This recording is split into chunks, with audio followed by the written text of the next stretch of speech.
We may not be able to get in on the sporting action like we used to, but we can get in on some exclusive offers from Renault. To celebrate their third year as official car partner of the GAA, Renault is offering a range of special offers exclusive to all GAA club members. So now you can take home the win right to your door. Check out Renault.ie/GAA to find out more. With Renault, official car partner of the GAA, taking the passion of a nation to a whole new gear. A grain of rice, a grain of rice is going to tip the scale. Just remember that, lad. There's a small bit of a needle there. Now, come on, Mayo, you've got to get Andy Moran into the game. Listen back to England, and now they're really rolling. And I can tell you, that there won't be a cow milk in County Clare for at least a week. It's over. Mayo have beaten Dublin. They've taken the biggest scalp of all. Keith, where were you when the final whistle went? Standing up in the Cusick stand, I suppose going a bit mad like everyone else around us. A bit jealous, but delighted for the boys in fairness. But yeah, I didn't really hang around too long to listen to the Green and Red of Mayo now or anything like that. I kind of got out of there as quick as I could. But yeah, look, I was just delighted for everyone, especially Robbie there who kicked the point, I suppose, to bring it to extra time. So yeah, the place was going a bit bananas, so it was time to get out of that stage. What's the feelings when what's happening in the first half is happening? What's your feelings?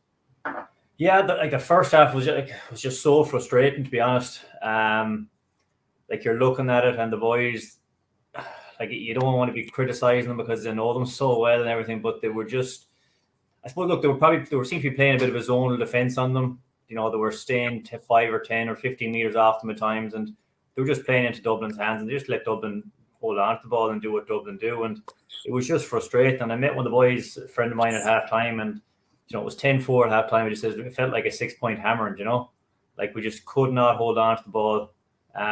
We'd win it back, we'd try and make an attack, and we just turned it over straight away. So it was just very, very frustrating at halftime. Did you see a way back for them? No, to be quite honest, I couldn't.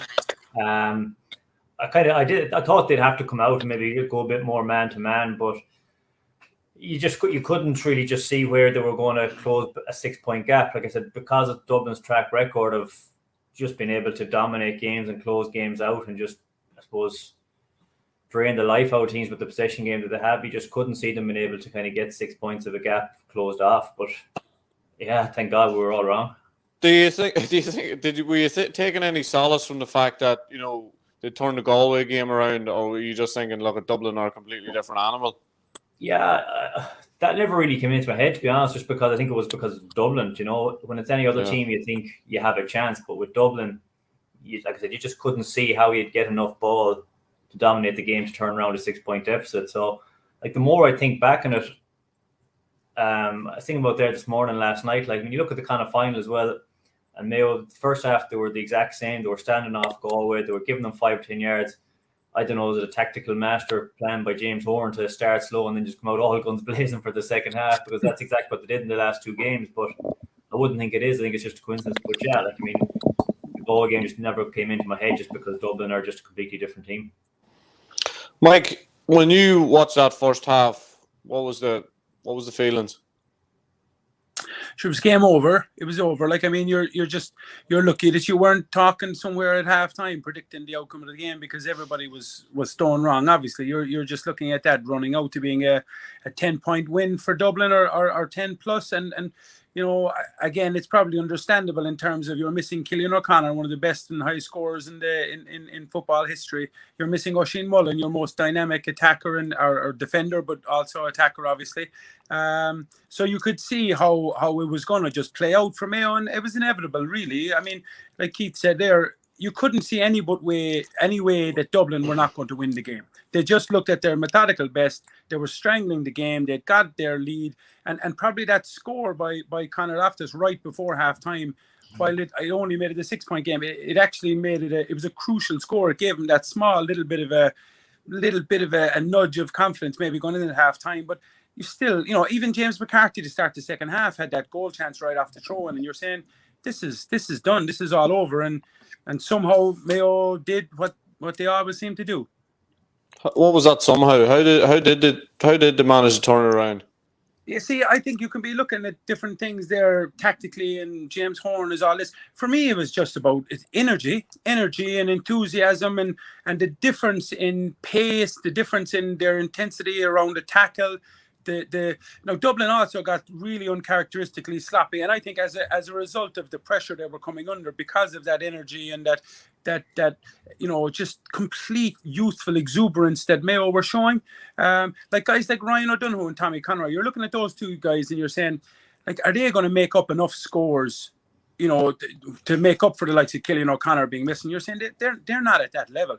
And suddenly Ryan O'Donoghue is lamping James McCarthy with a shoulder, and he goes back and again he dispossesses him, and later he's down the field and he's kicking a score, and all these fellas just came like that wasn't happening in the first half, and it was just that change of energy, those small plays, that play that I think was like the key in the game, that Diarmuid O'Connor where he saved that 45 going out over the end line, a massive effort, ran about 35 metres across the goals to save the ball, to get to Kevin McLaughlin, he puts over those plays weren't happening in the first half, and sometimes it's very hard to like pinpoint something and say this is a tactical adjustment that James Horn made.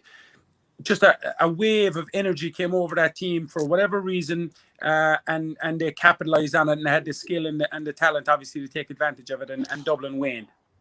Keith, were you ever conscious of that? Because Mike, I think we might have talked about this in the past, that I almost think Mayo are best when they're in that situation because they don't have to think too much about it. There is really no, nothing there's things tactically you can do. There's matchups you can change and all that sort of thing. But it's almost like they don't have to think too much about it and they just go. And I don't want to use the word gung ho, but that's sort of the way it felt. Kind of the way it is, yeah. Like I think I was chatting to someone there yesterday about it, like, and they're going, what happens now in the final, whether it's Tyrone or Kerry and tactics, and I said they could be better off throwing tactics out the window and just turn into 70 minutes of chaos, like, because that seems to be when they perform their best. But I know, even thinking back other years, like when we were in similar positions, like you probably think of the last 10 minutes of the 15 semi-final against Dublin, the second half against Kerry in 14, when it was just, you've no other option but just to going overboard, however way you want to describe it, and go after the game and just chase everything down. And I think as well, again, it might sound very simplistic, but when there's a bit of a crowd there, an atmosphere, and they get behind you, you get a bit of energy from it. Like, and yeah, there was 124,000 people in Croke Park. There's 100,000 of them was hiding, but it was the atmosphere was truly unbelievable, wasn't it? Yeah, and like for a small crowd, and I'd say the same after the Connacht final, it was a good atmosphere. Like when everyone's spread out, it just makes things sound a bit louder, Whereas if you're at a league game, there's 20,000 there and they're all down the Hogan stand, it feels like there's an echo. But I just think that kind of got behind Mayo. But at the same time, I look back on it and like with 62 minutes gone, we're still 5 points down. 5 points. Yeah. Now I know there was a big delay for the old McLaughlin incident, like, but we'd only call back a point in that whole game, and how we went from that final 10 minutes to claw back a 5-point deficit, and even Dublin clicked on another score. So it was just a kind of bit of a mental second half. But I think the one thing I kind of took from looking at it from kind of up high was that when Mayo went man to man, it wasn't giving Dublin that easy outball that they like. In the first half, Mayo were playing that sweeper, and Dublin will just go back and over across the pitch. They'll have that extra man. They won't take a play. They'll drag you around the pitch, and they'll just frustrate you. Where in the second half, they didn't have that handy 90% pass to a fellow in 10 yards of space. And because of it, then I think they kind of got a bit sloppy and carried the ball into a tackle a few times. And on a wet day, we got a few turnovers. So I think they just took Dublin out of their comfort zone, not by any tactical masterclass, but just bringing loads of energy and actually getting a few tackles in, which they weren't doing the first half. And Mike, see, when we talk about Dublin, is that just a case of Dublin just don't have the same level of footballers that they once did, because they normally get themselves out of these messes somewhere or another? Now, not by the skin of their teeth a lot of the time. Are we just talking purely about quality here? I think that's a big part of it, definitely. Yeah. I mean, if you go all the way back, Oisin, to the COVID training breach that Dublin were caught, and it was in the front page of the papers, and right there, and I know it's easy to look back now in hindsight, but right there you're saying, like, that was staggering to me at the time, that Dublin would allow their standards to drop to such an extent that the best team in the country for the past 6 years is trying to cheat people and cut corners and go training when you're not supposed to. That was a shocking indictment for me for the kind of champion that they've been, and I've held themselves to the kind of standards that they did.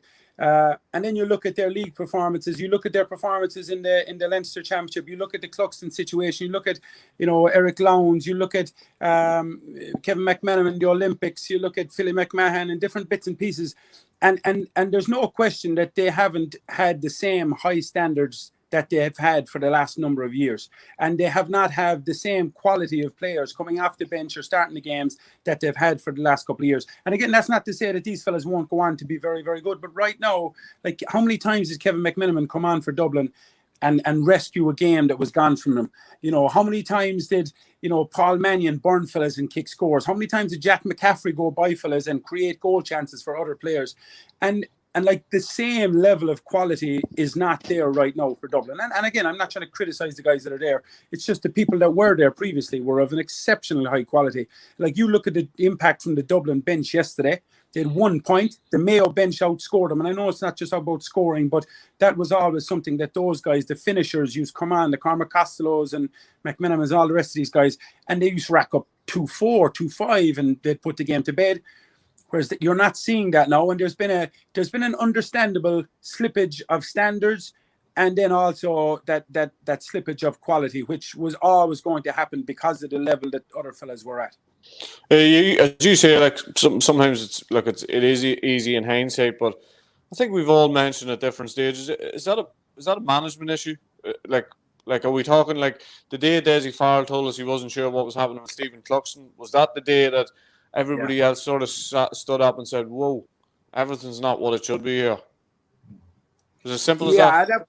Well, I don't think it's it's a part of it. Like, it's definitely a part of it, because like Stephen Cluxton has been their standard bearer for so many years, and while Evan Comerford, I thought he actually played pretty well yesterday. He had one crucial turnover of a kick out that cost a point, but in general, I thought he performed pretty well. But it's not even his on-field performance; it's the standards that he sets in training and what he demands of other people in the dressing room and before games.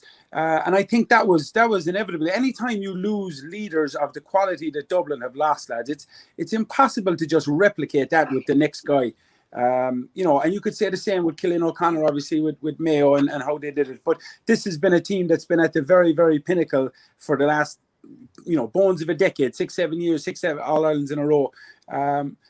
But like, Desi was always going to have a tough job, like, because this was like, he always was going to be the one that had to start to regenerate the team and to see if the Sean Buglers and if the Colin Baskels were going to be as good as the guys that they were replacing. And right now, like, the quality is not the same. And Mayo capitalised on it. And while the quality looked really good in the first half, when they were really put to the pin of their collar in the second half with the energy and the effort of Mayo, they just weren't able to get themselves out of that hole, which they have done for so many times in the past. If the standards had to remain the same, would Dublin have won the All-Ireland? As in, like, the non-fussy way that Jim Gavin went about things, how he kept the change room on the wraps. I mean, it just felt as if it was unraveling. And again, this is not just after the event. I think everybody's talked about it over the last number of weeks. I just felt that they would have just eked out one more. I thought there was one more in them, and then, we would have maybe seen a change in the guard. Yeah, it's hard to know. I just think like Desi will probably take a lot of flack, obviously, just because he's the guy now that's in charge and they've lost the run. But if you just go through the type of quality of player that they've lost in the last number of years, like with your Bernard Brogans, Alan Brogans, Paul Mannion, Jack McCaffrey, like Cluxton, it's an incredible loss of talent and leadership that they've suffered. So, and when you say standards, the standards aren't just set by the manager. The standards are set by the senior players. I mean, Roy Keane was speaking there at something recently, and I remember how he was speaking about the senior players were the guys that set the standards. And you all know that from a dressing room, boys. And like, when you lose those fellas, like, suddenly maybe fellas are stopping a foot short of where they normally would get to if those other fellas were there and they were doing it. And it's just, I just think it's inevitable. Like this was never ever going to go on forever with the way that Dublin had been so brilliant in those moments. And it's just, it's good. It's good in one sense. I know Dublin people won't like to hear it, but for football and for what that'll do for the championship moving forward into the next couple of years, they've certainly now, not that they're not going to win more All-Irelands, but they're certainly now, a more level proposition than they have been for a long number of years. Yeah, I think like if you look at it again, like Mike there, I think they will come back and they could be contending or winning All-Irelands again in a couple of years. But even if you go back to when Kilkenny broke up after being dominant in the hurling for so long, when you lose the likes of a Shefflin and Tommy Walsh and all these guys together, when you lose once in a generation players, you're not going to replace them with the same quality. Like it's nearly impossible. So, as Mike mentioned there, some of the players they've mentioned, when 5 or 6 of them lads go from a dressing room, it's a completely different place. So, again, like you're not going to rule them out coming back winning another All Ireland, but like I said, it's just you can't replace once in a generation players overnight. When we lads, when we talk about the moments from from the game on Saturday, Mayo had a serious momentum built up. The water break happened, built a bit of momentum up again. The Owen McLaughlin incident happened. As you say, 5 points down, 62 minutes on the clock, in a low-scoring game. How did they claw that? How did they claw that back? Yeah, that's the $1 million question, I suppose. Mike mentioned there the Diarmuid O'Connor play, and I suppose it's probably something that you get a bit of life out of as a player. Like, I mean, when you see him, and Diarmuid's been doing this all the time. Like, I mean, he ran 30 yards there to keep a ball in play that he shouldn't have. I think we mentioned Ryan O'Donoghue getting in a few tackles and all that. So there's small bits and plays you can kind of mention. But again, I think for me, Lee Keegan was just phenomenal. Like, I mean, I haven't seen him bursting out from defence like that so often for a long time. I think he's been back cornerback the last 2 years. He's been making a few bursts every half, but he just looked like a man yesterday who was back to his usual self. And every time Mayo turned over the ball, he was gone. Like, I mean, he kicked a score at one stage to bring it back. Well, was it our first or second score after halftime? He was turning ball over. So I think it was maybe some of the turnovers back in defence that were just as probably they got more energy from, because I said it was just so un-Dublin like, and when they win the ball over, the crowd gets going, and the players just get energy from that. So, look, there's a load of different small things you could pinpoint, but I think that was one. But even like the Merchant went off was a huge loss for Dublin. It felt like, I mean, they'd no one really to carry ball out of defence like him. When he took off, the boys couldn't live with him. And he went down with cramp, I think, out in the 45th minute, and then he went off about 15 or 20 minutes later. So losing the likes of him coming out of defence again was a huge loss for Dublin.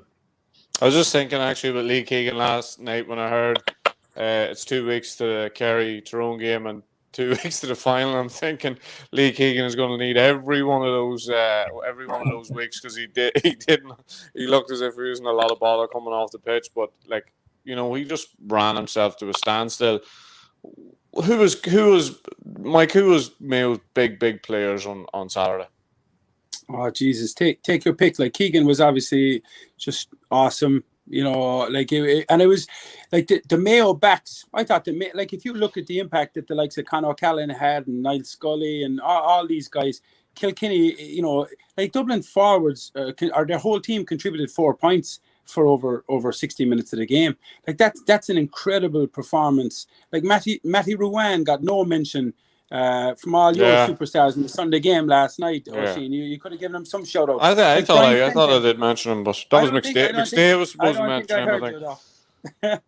But himself and Loftus had a fantastic game in the middle of the field. Brian Fenton, I know he caught a couple of, maybe 2 or 3 big kickouts, but he had nowhere near the kind of impact that he's normally having in games. And then you look at the Tommy Conroy for me, I thought Tommy Conroy was underwater for 45 minutes of the game. I thought he looked like a fellow who was too big from right now, and then he just thunders into the game. And for a guy who's what age is Tommy Conroy?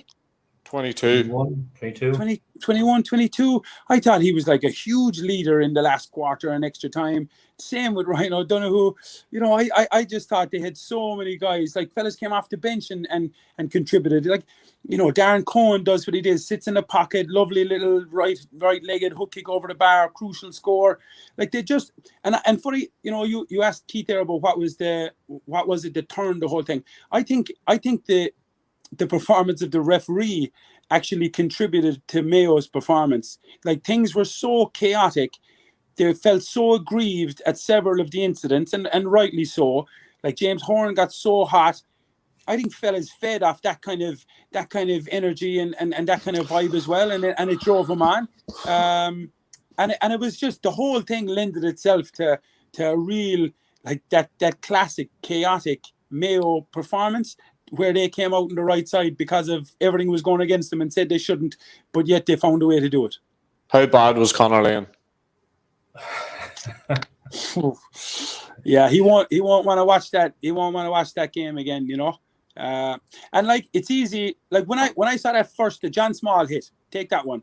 Like, in real time on TV. Now, I was only watching on TV. I was thinking, Jesus Christ, that's a serious hit. John Small is there to do that kind of stuff. He's their physical, you know, the aggressive kind of guy that he's not there for his silken football skills. He's there to be physical and to lay down the law. And he saw an opportunity to say, I'm going to buckle this fella as hard as I possibly can legally. And he missed, you know, he got it wrong. He mistimed it. Yeah. And, you know, it's a red card. There's no question about it. And but I didn't mind Conor Lane getting that wrong because of fair enough, he was very, very close to it, and the pace at which it all happened.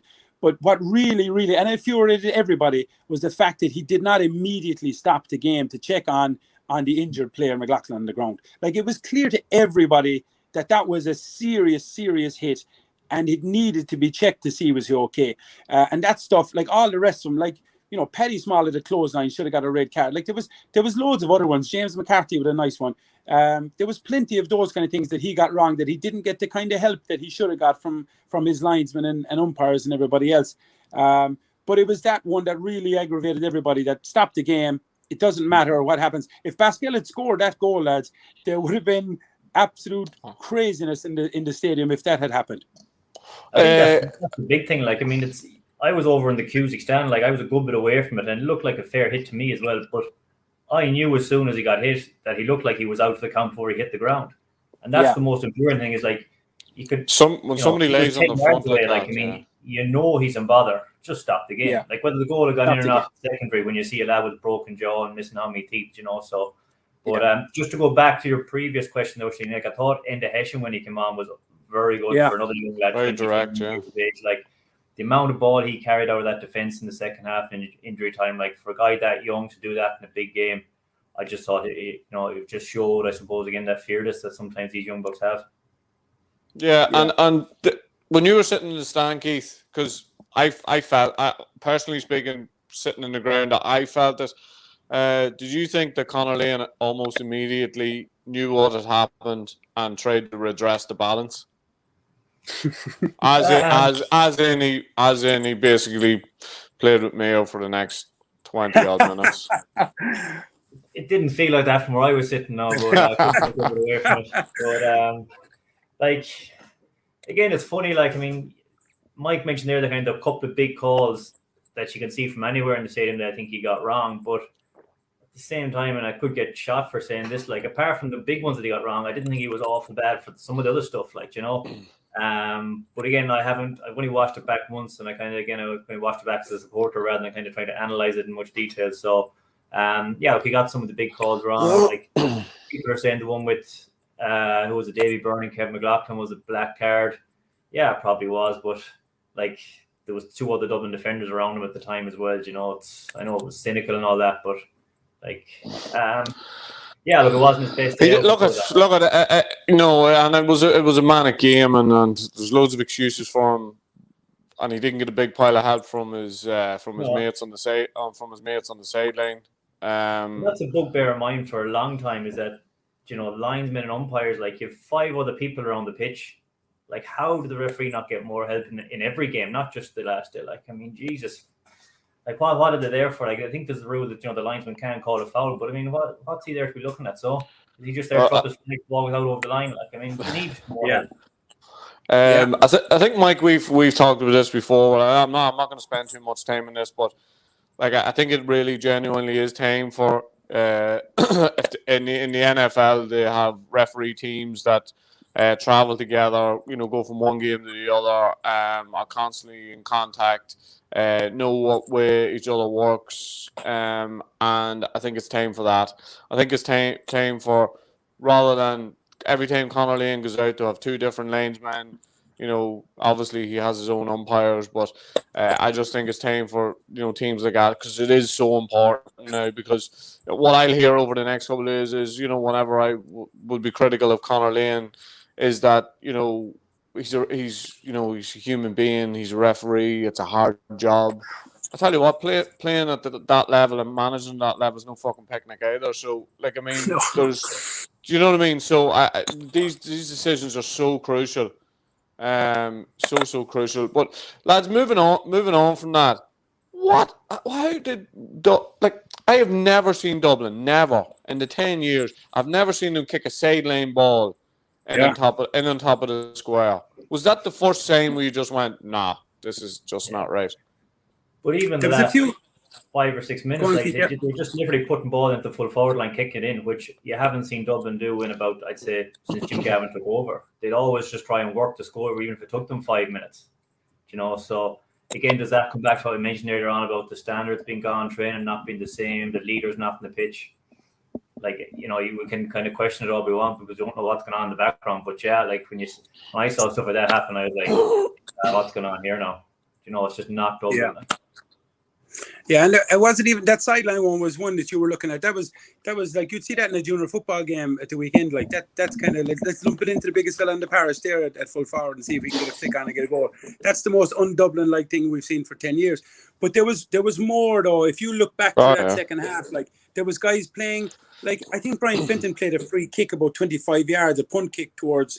I think it might have been Kilkenny with Lee Keegan like literally on top of him, a kind of a ball up in the air that he was always going to break, and they just never make those kind of decisions. Like they always make, the guy does the right thing with the ball at the right moment. Fellas make a good run into space and it's an easy ball, 70-30 ball, whereas they just started playing 50-50 stuff yesterday, which I suppose feeds into that whole level of a bit of panic that they were feeling. But it was really un-Dublin like, but it's still. I still think you gotta give the lion's share of the credit to Mayo and to James Horn and like James Horn started this, and Keith's probably better to tell about it. Is like he brought in all these young fellas like a couple of years ago and started developing nearly a development squad with these fellas and developed them physically and you're now seeing the fruits of that and the trust in it. Like to take off Aidan O'Shea, like with everything that Aidan O'Shea has done for Mayo down through the years,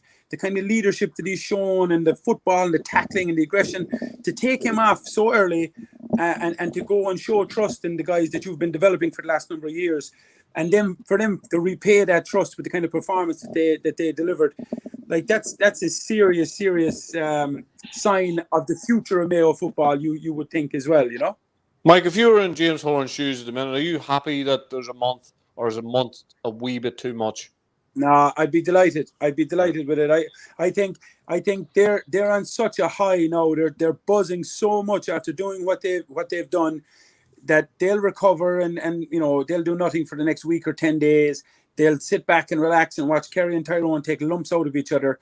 And then they'll start to, gear themselves up into that kind of into that space as well. But I don't think if it was 6 weeks, 12 weeks, I don't think they'd give a flying fiddlers after what they just did yesterday, because they have nothing but, they can look at their first half and say, lads, we didn't play. We didn't play in the first half. We had 4 points from play 4 points in the game in the first half against Dublin in nearly 40 minutes of football, and we are the ones that have come back and beaten this Dublin, this unbeatable team. That we're the ones that have done that. If we can improve our performance in the first half, let's look at the stuff that we can do better, and let's really focus on that for the next 2 weeks. And then let's have a look at Kerry or Tyrone, and let's really attack that game with the same kind of energy that we did in the second half. I think they're in a fabulous position. Oisin Mullen will obviously be be back, or at least be very close to being back. Killian O'Connor, I don't think has any chance really. Keith, is it just about getting the bodies right? I mean, give us a snapshot of what it's like leading up to an All-Ireland final in Mayo. What bunker do you go into for the next month? You can't find any around this place. It's I think Mike was right there. Like 4 weeks is probably loads. I mean, he'll give Oisin an extra couple of weeks to recover. Like Killian's not going to be back. He's not going to be back for next year. Never mind this All-Ireland final. So, well, apart from next year, anyways, it is a long-term injury. In fairness, so you give them plenty of time to recover this week. I know. Look, they'll probably be back on the pitch probably Wednesday, just doing some light stuff. I think it's going to be a strange one for them. Like, 'cause I mean, if it's Kerry, who we all think it's going to be in the final, like it's going to be a completely different kettle of fish to what they've faced against Dublin or Go anyone else. Like, I mean, like Kerry this year have been so, they've looked very good in fairness to them. Like, I mean, for all this, both the attacking players they have, even you look at the kind of the half back line, the way they're attacking now for Kerry as well as the defence. So it's going to be a completely different proposition for them.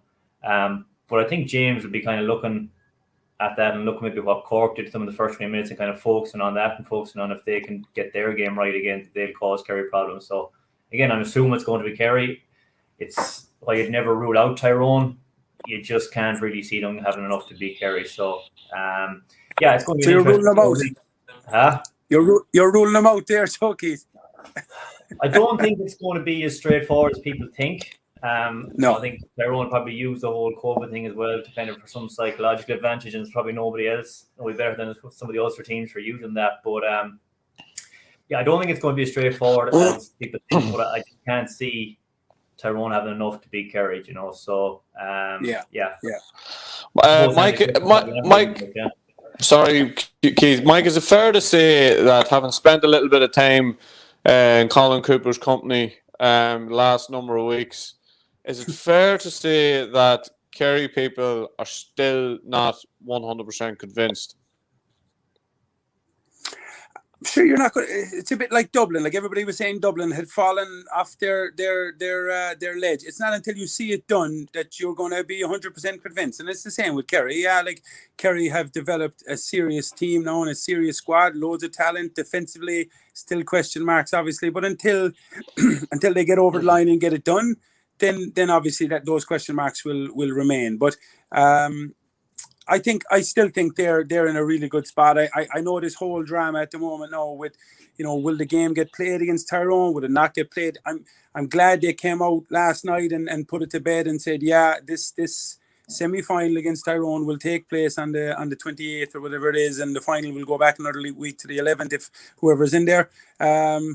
It's a terrible situation for Tyrone, obviously, but it was also a terrible situation for Kerry. Notwithstanding, the most important thing here, lads, is I think I was it Fergal Lohan or Brian Dewar, somebody said that one of the players was actually hospitalised with it and was really struggling with it. So, while we're all consumed with football and the joy of the weekend and what happened yesterday, that's the most important thing, that these fellas are okay, obviously, and that we're not, fixtures aren't forcing them to try and come back from something that's really, has a negative health impact on their lives too quickly. And the game will get played, no doubt, but we want to make sure that everybody's okay first of all, I suppose. What do you make of the statements of the weekend? The Johnny Cochran-esque statements from both Tyrone and Kerry. What do you make of it? I think Tyrone played it beautifully. Like Tyrone did what they had to do to get the result that they wanted, and I think in doing so, they backed Kerry into a corner. Really, Kerry couldn't. What could Kerry say? No, we're not gonna put the game back. We want to play. We want to walk over to the final. Of course they're not going to say that. And Kerry need a game. If Kerry went in to play Mayo without having a game since they played Cork 5 or 6 weeks ago, they'd be miles off that level. So I think Kerry were forced into the position that they were in, and they did the right thing and said, listen, we're willing to wait until it's safe to play the game. And then I think eventually the GA came out, why again it took them as long as it did. Why they didn't just say, people are saying, financially it makes no sense or makes more sense. They were always going to give them the 2 weeks. But why didn't they just give them the 2 weeks if it was financially motivated? Why didn't they just do that first day and you get more people in the ground, But I think, look, we're after getting to the right conclusion in a very circumvented way, and it'll be great that we have another 2 weeks now to look forward to that semi-final. We can relax and enjoy what we just saw yesterday, and then looking forward to a great final. Whoever's going to be in it from this side. So it's fair to say everybody more or less come out pretty happy. Yeah, I'm sure Kerry were a bit pissed off with the whole thing. The way it's after getting played out. Nobody wants to have the way the teams are trained now, lads. Everything is really How long does that leave between the Cork game and the playing in All Ireland semi-finals? It'll be 5 or 6 weeks, and I have to check the date there. 5 or 6 weeks. It's 5 weeks, I think it is. It's 5 weeks. A long time. No, it's almost like the old days. I remember Kerry going into a quarter-final against Down 2010. I think they had 5 weeks layoff and just were honestly from the 60th minute on looked as if they were gonna rack the place, but it just wasn't there, and that was just as a result of the layoff. So obviously the layoff is not ideal. Keith, what's like the when you talk about the build up to an All Ireland final? Will this build up be slightly different? Will Mayo fans be more tempered than they have been in the past, or will it just be business as usual?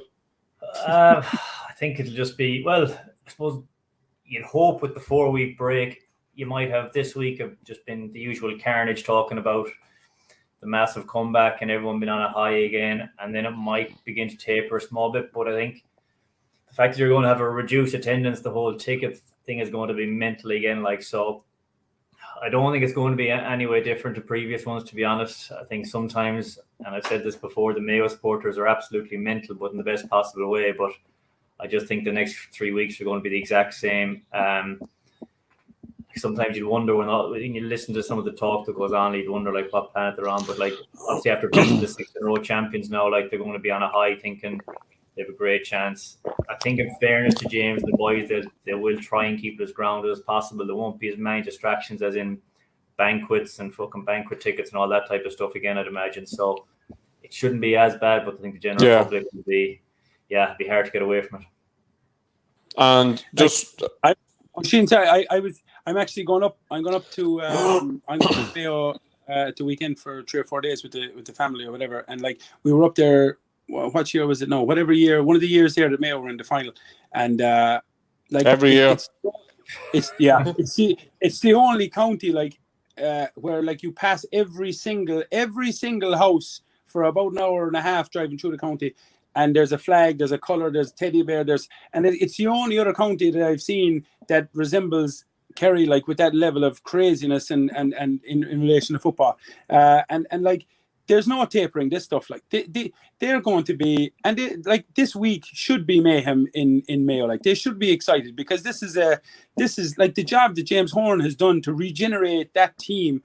Without any big noise about it or anything, lads. With the guys that are in there now that you're saying, I heard somebody in the radio there this morning saying, will Aidan O'Shea start the game? Can you imagine going into the All-Ireland final saying, will Aidan O'Shea start the game? That's going to be a debate now, whether your best player of the last 10 years possibly is going to start the game. And that's where they're at. They have such confidence now with these young guys, and rightly so. And Rob Henley, I was so happy for Rob Henley. I hate when fellas like that who put in as much time and effort into it as they can, and they never seem to get the reward that effort deserves.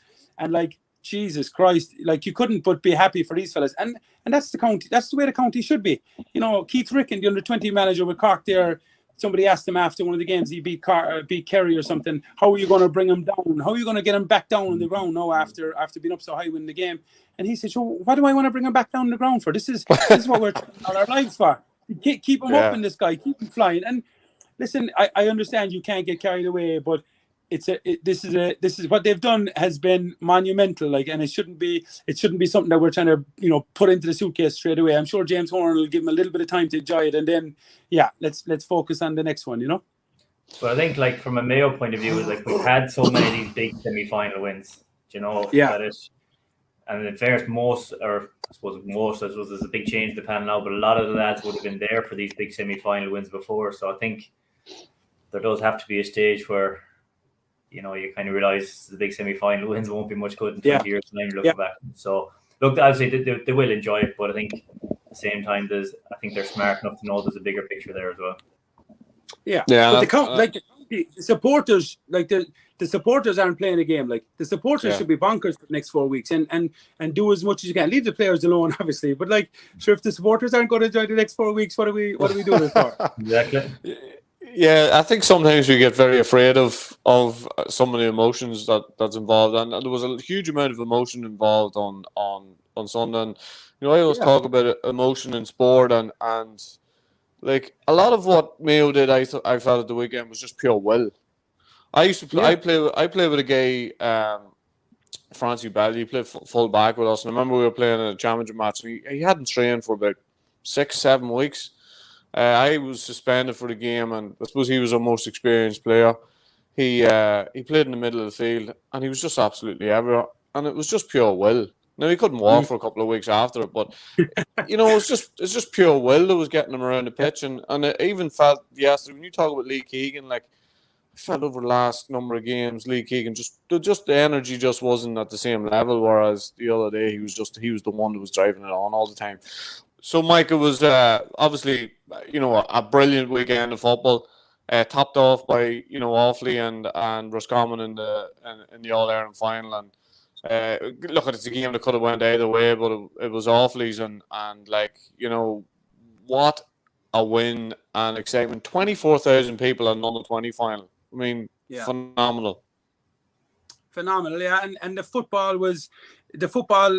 matched the atmosphere that was there and matched what happened, you know, the previous day in Croke Park. It was brilliant. I think under-20 football is some of the best football that we're seeing at the moment because it's played in nearly that Mayo style of reckless abandon, and fellas just go at it and play.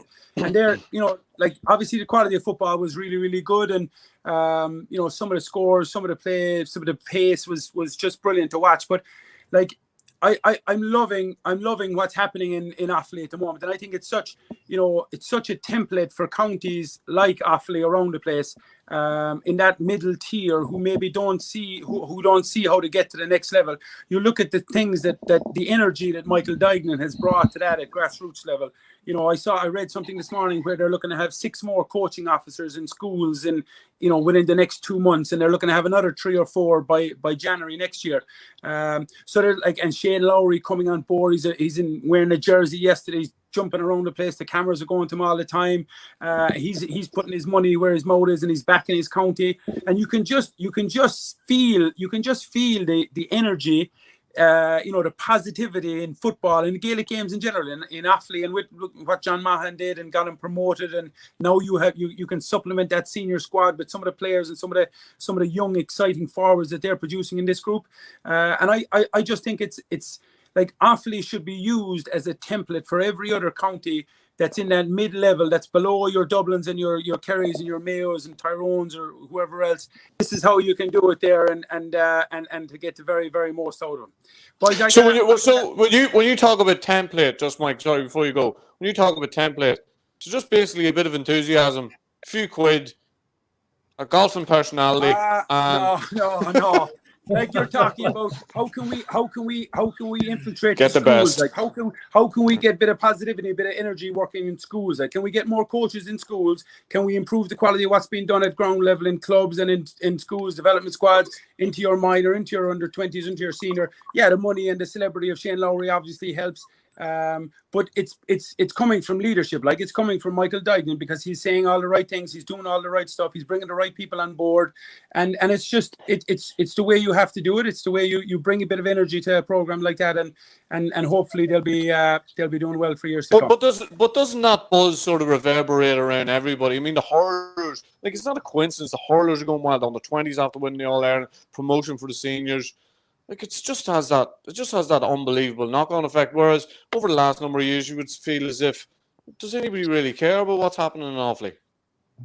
Well, no, all the talk is negative, that the players just won't bother. Like, but as you said, when Dignan comes in, does a few good things right in the background, puts a few structures in place, and next thing there's a feel-good factor to it, and everything. There's a knock-on effect to everything. Like, but like in fairness, that under 20 team from Offaly, like, they try to play the game the right way. Like, I mean, there's some very good footballers there, and like I only seen the game against Dublin, like, but you know they dominated that game, like, but they were just so, you know, as Mike said, there was just nearly a reckless abandon. They just went out to play, like there was no tactics or many sweepers. We just go and play the game and try and win it. With the proper structures, because I sort of made this point last night where I felt as if 6 or 7 of them looked physically developed enough to go into a senior squad at least, maybe not, you know, start immediately. You know, how many do you think of those Offaly boys are fit to go in, or should they just be incorporating all of those guys into some sort of to play some sort of part, whether if they're gone out of under-20s to get into that senior panel? Because at the end of the day, what they are now is they're winners, and nobody can take that away from them. Yeah, well, I don't think you can ever have a case where you bring in 15 under-20s straight away. Like, it's not. Some lads will be able for it, some lads won't. But yeah, I think you have to bring in 7, 8, 9 of them at least. Particularly lads who are out of under-20 and have nothing else then, you know, to look forward to. But I think, I know it's what we do in Mayo here is like, or Conor Finn, the S&C coach with the seniors, would look after the under-20s as well. I think he could have been with the minors as well a few years ago. And then there's a kind of little bit of a development squad of 10 players outside of that. So they're all getting exposed to the same type of conditioning work, the same type of gym work, whatever it is. So that they have that for 2 or 3 or 4 years. Do you know what I mean? So they're not going from one different coach, another different coach, another different coach. It's changing. They've constantly got the same thing. I think you can see that with the likes of the way Oisin, Mullen, Tommy Conroy, even in the Heshley, you can see how they've developed over the last 12, 18 months. It's been huge, like, but that's because they're constantly working with the same guys and getting the same work throughout. Yeah, brilliant. And a brilliant weekend of GAA, topped off, you know, with the ladies, which was brilliant as well. So that's us, Keith. Thanks for joining us. Mike, thanks for joining us. Paul, thanks for sort of abandoning us. Thanks to Larry, Ryan and Rafa for facilitating, and to Renault for sponsoring. Thank you. With Renault, passion for what drives you. Official car partner of the GAA. A grain, all right. A grain, all right, is going to tip the scale. Just remember that, lad. There's a small bit of a needle there. Now, come on, Mayo, you've got to get Andy Moran into the game. Listen back to